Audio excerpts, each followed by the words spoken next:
Hello everyone and welcome to episode 1 of Learn Something on the Jeremy Show. Today we're going to be talking about atoms and bonds.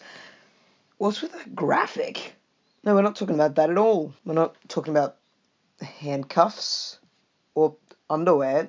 Ew. Not love. Certainly not talking about some random bloke named Adam. So what are we actually talking about?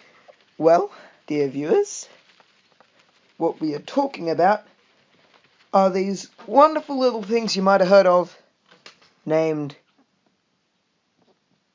atoms. Yeah, that's right. They're just a little ball with a dot in the middle. They do not look exciting at all. But don't worry, viewers. They are very exciting indeed. So let's go over first. What is an atom? Well, an atom is the smallest thing that you can get where it's still recognizable as, a thing. So let's see. This is a block of gold. Shiny. And this gold is going to be made of lots of teeny tiny little gold atoms. You see, the atoms, you can separate them into protons, which have a positive charge, neutrons, a neutral charge, that's why they're called neutrons, and it's electrons that have negative charge. But you see, protons, neutrons, and electrons, they're in everything. Like, they're in silver, they're in hydrogen, they're in oxygen, they're also in gold. So if you look at a proton, you can't say, oh yes, this is a proton of gold, because there's no way to tell.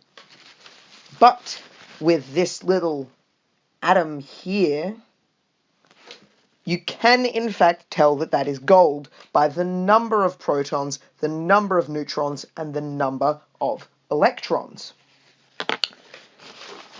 So the atom is the smallest thing that you can get to while still having it be the same thing that you've shrunk it down to.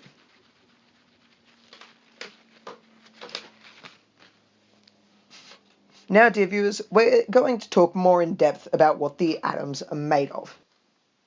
The positive subatomic particle is called proton. Easy to remember. P for proton, P for positive, or P for plus even. And then here, the neutral subatomic particle is called a neutron. Even easier to remember, it's neutral.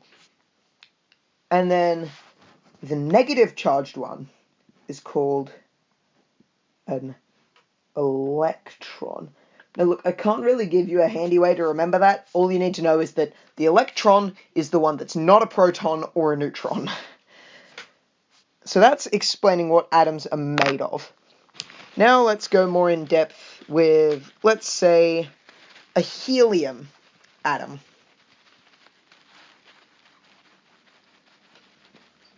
Just erase the board. So a helium atom. In this circle right here, we're going to draw the nucleus of the atom. This is how you can determine what sort of atom it is. The number of protons. So in a helium atom, its number on the periodic table is 2. So we're just going to draw 2 little protons in here. So if that plus is a bit hard to see, but I've drawn this very small. Actually, you know what? I'll make it bigger. The frame's big enough for a big nucleus.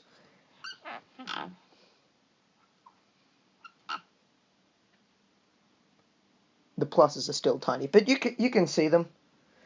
Unless your computer has a really low screen resolution. But then in the nucleus, you also have the neutrons. Now, the neutrons, there's no real easy way to be able to work out how many neutrons are in a certain atom. So all you got to do, get out your little periodic table. This is a bad drawing of a periodic table. And then on the periodic table, each square should look like this. So He is the symbol for helium. Then it should have the atomic number, the number of protons, and it should have the atomic mass. Now that is 4. And now this small 4 down in the corner here, that's the atomic mass, as I've just said. Oh, it's not the atomic mass, sorry, it's the mass number. And now the mass number is equivalent to the number of subatomic particles in the nucleus. So that's the protons and the neutrons. So since we've got 4,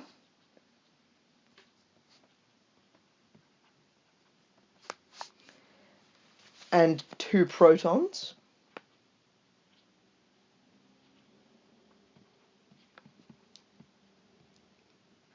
you can all do math, right? So you take the mass number, which is the number of protons and neutrons, and then you subtract the number of protons. And as long as you're older than 6, you should be able to work out real quick that that means we've got 2 neutrons.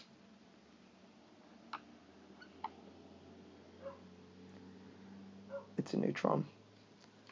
So that's 2 neutrons in there.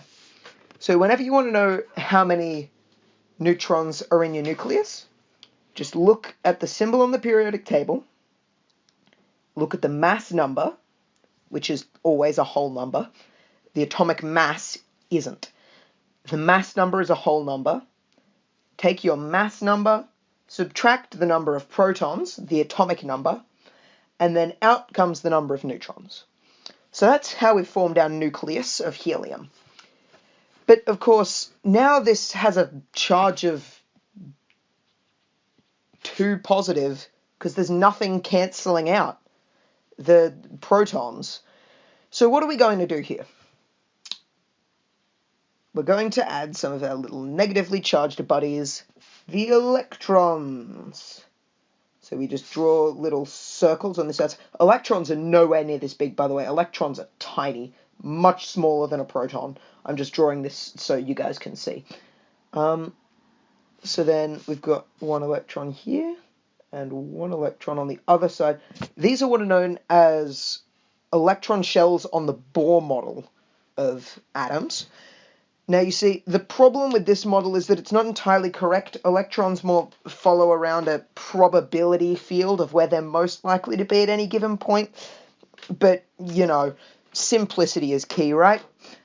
So now that we've got those 2 negative, then these 2 positive protons cancel out and we get a nice neutral charge. Which is great because that means now it's a neutrally charged atom. I'm still not quite sure why you don't want ions. Ions are charged atoms. I'm not sure why neutral is better than ionic. But, you know, it's good anyway. So, what are we going to do now? That's right, I'm going to tell you how to make molecules. Ah, yes, molecules, those things that everyone hears about and no one fully understands. Not even the molecular scientists understand molecules completely. I don't think. I'm not a molecular scientist, I wouldn't know. Anyways, the molecule that you're probably all familiar with looks like this. Now, can anybody tell me what they reckon this is? Anyone? You, up in the back? No, you're just stretching? Okay.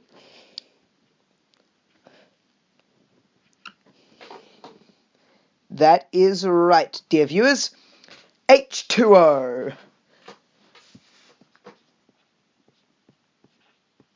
Yum. This is a drop of water. My drawing skills are incredible, viewers. Alright.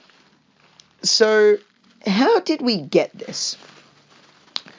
To tell you how, I'm going to have to show you about a little thing called valency, which nobody likes because it's a bit confusing and it can lose you a bunch of marks in a test. Sorry, I keep knocking the camera around. So, how to work out valency. In H2O, I'll just write that in the corner here. Yep, that's still in frame. You have two hydrogen. That's a proton and an electron.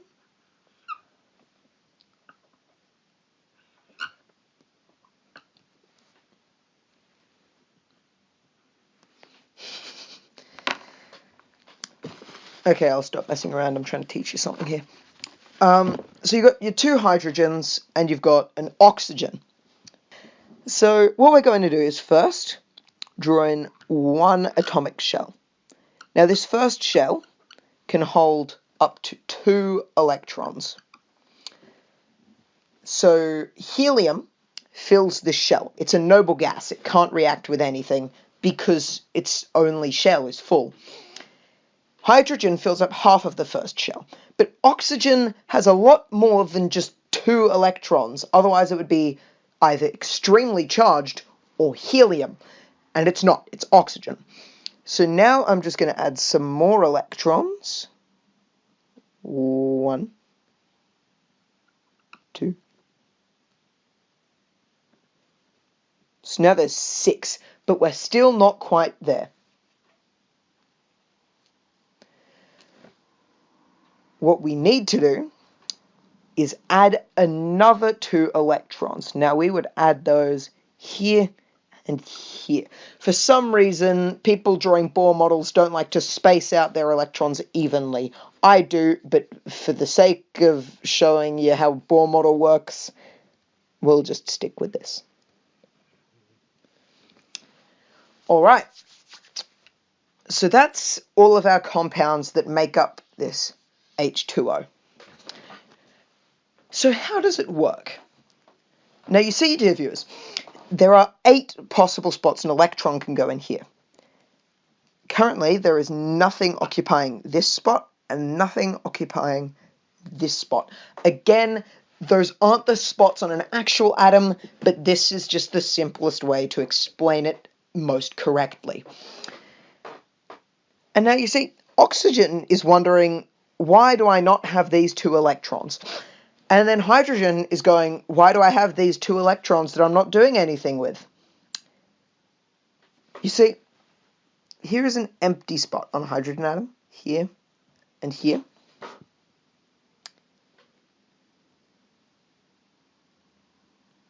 This empty spot means that hydrogen has a valency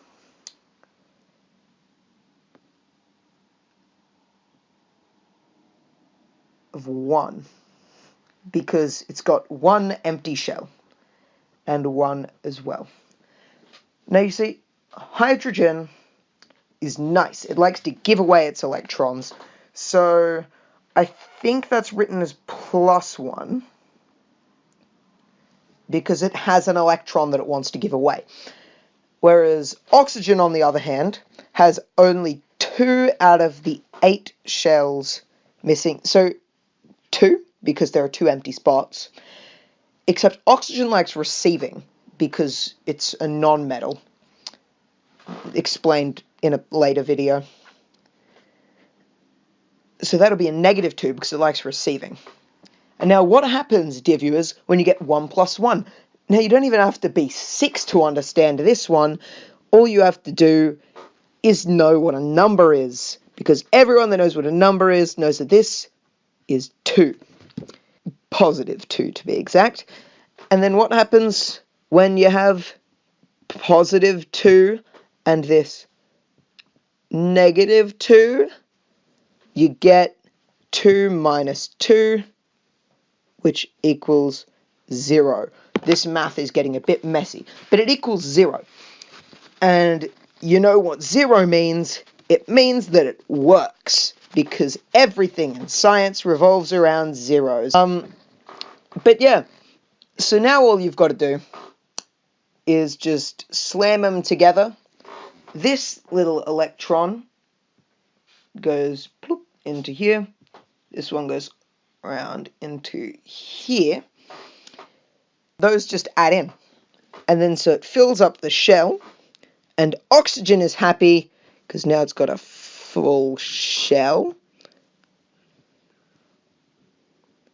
I'll just draw oxygen post electron collection.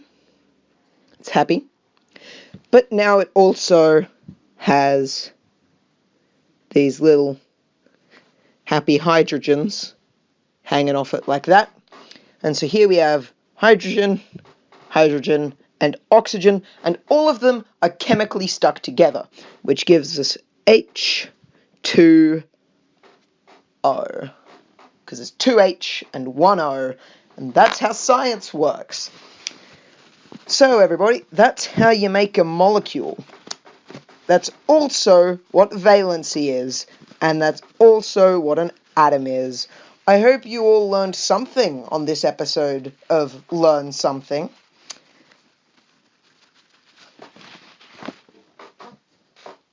Thanks, everyone.